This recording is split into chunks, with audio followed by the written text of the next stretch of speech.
Joining us to continue a look at the election in Bayelsa State is a legal practitioner, Ikechukwu Ikeji. He joins us in having a look at this particular election. Good morning. Good morning. Thank you, Mr. Lai, for having me. Most obliged. Quite a lot has been happening concerning the aftermath of this particular election. Yes. For lawyers and even politicians, we'll also be speaking with politicians also from the APC camp, specifically to give their perspective on this, since we just haven't been able to reach out to the PDP.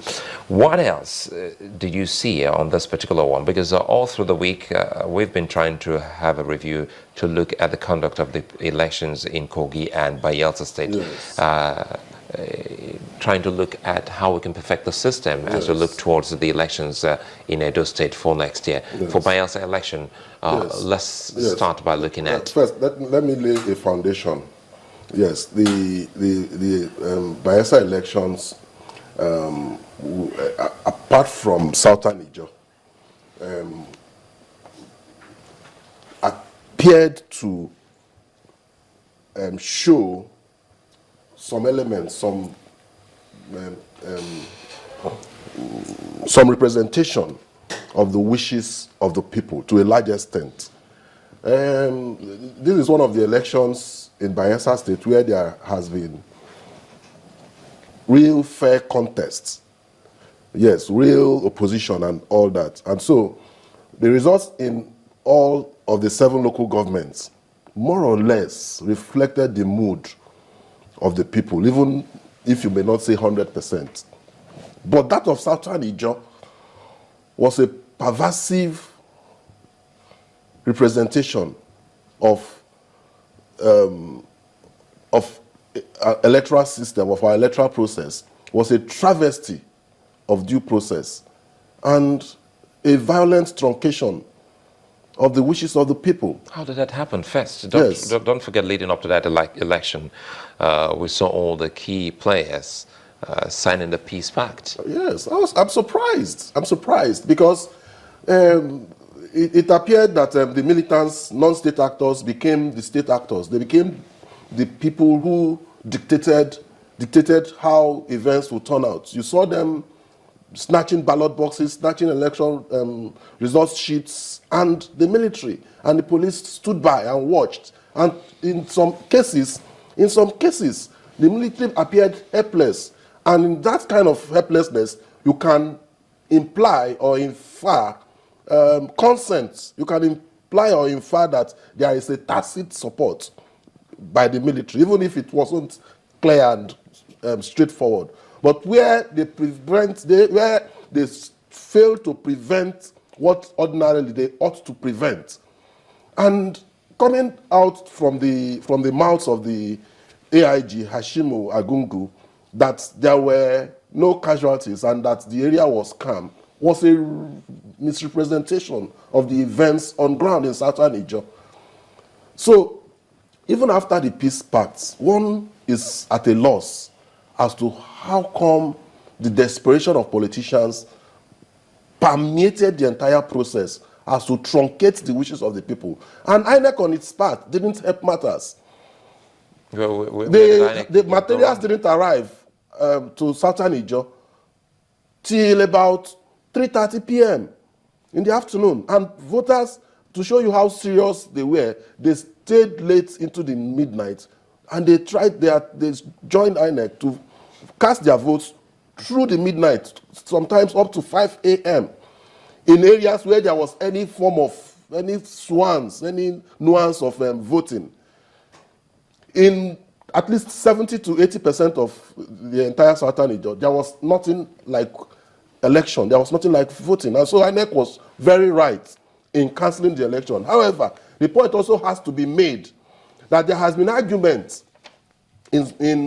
by some people I would say are authorities in law, just like happened in Kogi State, that since if you calculate the number of realistic and practical, pragmatic number of voters that can vote or that are entitled to vote or that would have voted, there was no way PDP would have assailed the APC lead in Kogi State. Just a moment. In the same vein, in Bayelsa State, if you look at the statistics and the data, it is clear that there is no way APC would have assailed the lead of PDP. That's an argument. Just a moment, Mr. Bugo. You seem to have to contradict yourself here. You said INEC. You talked about the complicity of military personnel and all of that. Then you said INEC was wrong. They did not get the materials to the places on time. Then you turn around and you say INEC was right to have cancelled the elections in Southern Nigeria. No, that's not contradiction. That's no contradiction. Well, how does that fit in? Because at one point you suggest that INEC is a key player in how things turned out in Southern Nigeria because it could have been averted. And on the other hand, you also support INEC and say, oh, they had the right to cancel. How does this? Yes, you need to understand the circumstance. There is no contradiction at all. In materials arriving as at when due, INEC failed. We must make that clear for future elections. They had the opportunity on December 5th to prepare. They failed to so do because of the prevalent situation. They had that 6th of December, and they still failed to so do till 3:30 p.m. That is a failure on the part of INEC. Let's look at it. Let me conclude. Yeah, you're concluding, but I wanted you to look at this, drawing from Southern Nigeria. If you look at it historically, materials have never arrived there early enough because of the terrain. You have to put that in perspective. I think historically we have always advised INEC. There are helicopters all over the place. You could use helicopters. There are sensitive materials. You could use helicopters to drop them where they are needed. To break the jinx. To break the jinx. That's why you can say that there was a deliberate attempt. It will be very difficult. But however, it will be very difficult. That is where her question is. It will be very difficult for you to. On whose part? By inference, as a lawyer, when you can infer, when you can imply from circumstances, it becomes deliberate. It becomes deliberate by implication. And that is why we're reminding you that over the years, that particular part of Bayelsa State has never seen early distribution of electoral materials. If that has been, we know that has been a situation. So it would be very difficult to say there was a deliberate. No, it is deliberate. I think you can infer, and I'm saying it emphatically, that you can infer deliberateness. If you know that there is a difficulty in doing something, it is for you to profile solutions, how to go against the prevailing situation, how to walk around the prevailing situation. So if it was deliberate, how come they were also right? Since the action of not getting materials to the appropriate locations on time can be inferred to be deliberate. It's a wrong. Deliberate in what sense? To hamper the elections? Not the way. I don't know. I can't tell you what is on their mind. What I am saying, you need to follow my logic.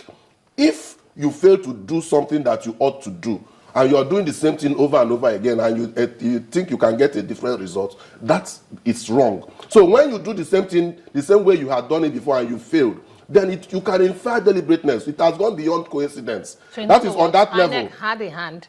I am saying that INEC itself failed. I'm not saying that they have a hand in the way the elections went, but I know that they failed in making the materials arrive at the appropriate time. However, the eventual decision, having seen the situation on ground, having seen that there is no way such election can be defended, it was very good that they came up and said, yes, that election should be cancelled.